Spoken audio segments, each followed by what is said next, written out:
नमस्कार दोस्तों, मेरा नाम है राहुल यादव और आप सभी का स्वागत है इन्वेस्ट राइट की एक नई वीडियो में।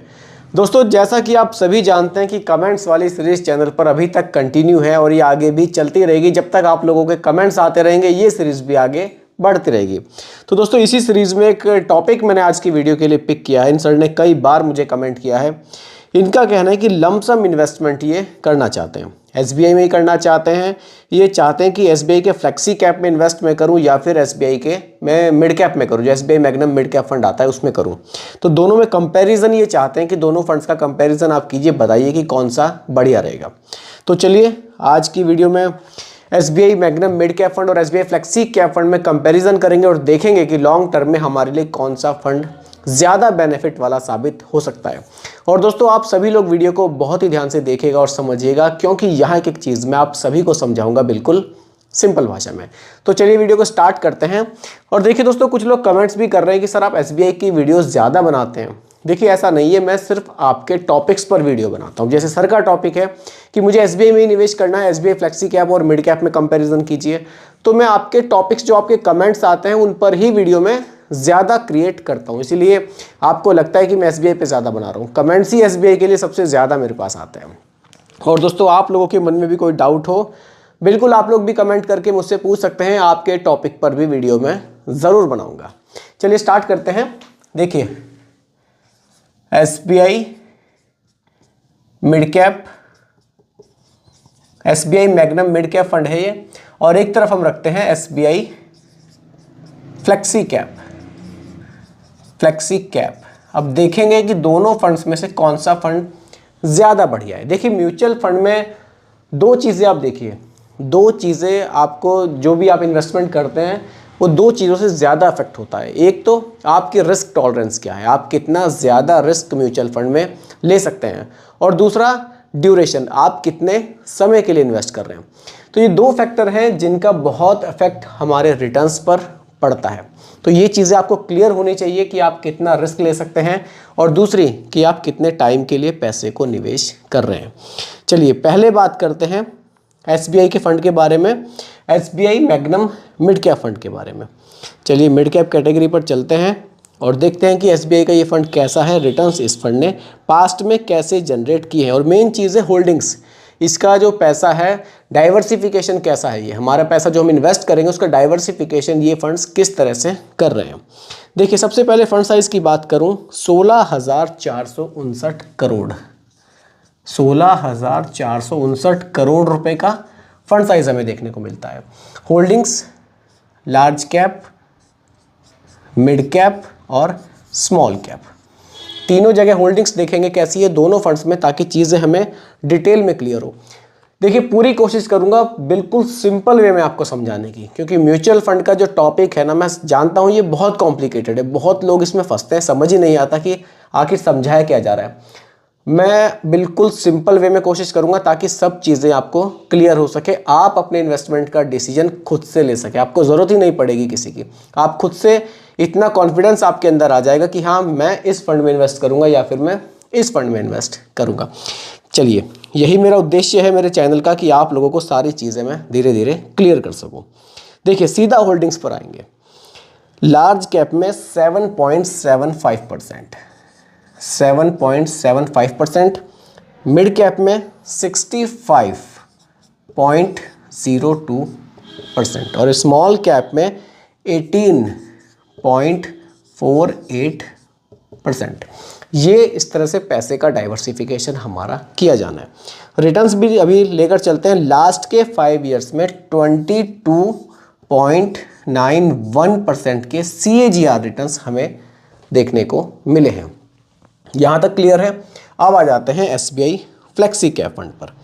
फ्लेक्सी कैप कैटेगरी में चलते हैं और देखते हैं कि एसबीआई फ्लेक्सी कैप फंड कैसा है। देखिए, एसबीआई फ्लेक्सी कैप फंड, सबसे पहले वही फंड साइज़ की बात करेंगे। फंड साइज़ हमें देखने को मिलता है 20,097 करोड़, 20,097 करोड़। देखिए, फंड साइज़ इसका भी काफ़ी बढ़िया हमें देखने को मिल रहा है। Large cap, mid cap, small cap, देखेंगे कि होल्डिंग्स किस तरह से की गई है। चलिए देखिए, लार्ज कैप में 58.19%, इतना पैसा इन्वेस्ट किया जाएगा। मिड कैप में 24.51% और स्मॉल कैप में 14.36%। इस तरह से पैसे का डाइवर्सिफिकेशन यहाँ किया गया है। रिटर्न्स की बात करूँ, लास्ट के 5 ईयर्स में 15.65% के CAGR रिटर्न्स हमें देखने को मिल रहे हैं। अब देखिए, अब थोड़ा सा ध्यान से चीज़ों को समझिए। यहाँ रिटर्न्स ज़्यादा हैं, यहाँ रिटर्न्स कम हैं। ऐसा क्यों है? ऐसा इसलिए है, देखिए लार्ज कैप में यहाँ जो पैसा इन्वेस्ट किया गया है केवल 7.75% किया गया है, जबकि SBI फ्लेक्सी कैप में, लार्ज कैप में 58% से भी ज़्यादा पैसा इन्वेस्ट किया गया है।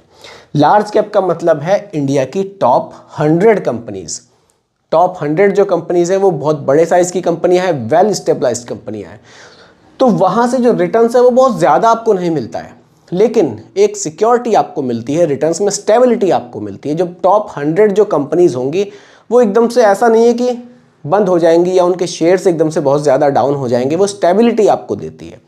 तो इसके मुकाबले इस फंड में आपको कम रिस्क देखने को मिलेगा।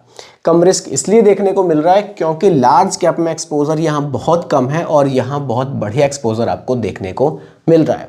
मिड कैप में यहाँ 65% है और यहाँ केवल 24% है। मिड कैप में वो कंपनीज आती हैं जो रैंकिंग वाइज 101 से लेकर 250 तक जाएंगी, तो वहाँ भी अगर आप देखेंगे तो केवल 24% का इन्वेस्टमेंट यहाँ देखने को मिल रहा है, लेकिन यहाँ बहुत ज़्यादा हमें देखने को मिल रहा है।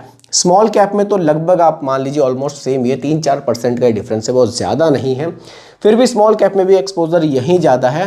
तो ओवरऑल ये फंड इस फंड के मुकाबले ज़्यादा रिस्की है, इसलिए यहाँ रिटर्न्स भी हमें ज़्यादा देखने को मिल रहे हैं। अब देखिए, ये आपके रिस्क टॉलरेंस पर डिपेंड करेगा कि आप इस फंड में अपने पैसे का लमसम करते हैं या फिर आप इस फंड में अपने पैसे का लमसम करते हैं, क्योंकि आपकी जो रिस्क टॉलरेंस है वो आपसे बेहतर कोई नहीं समझ सकता।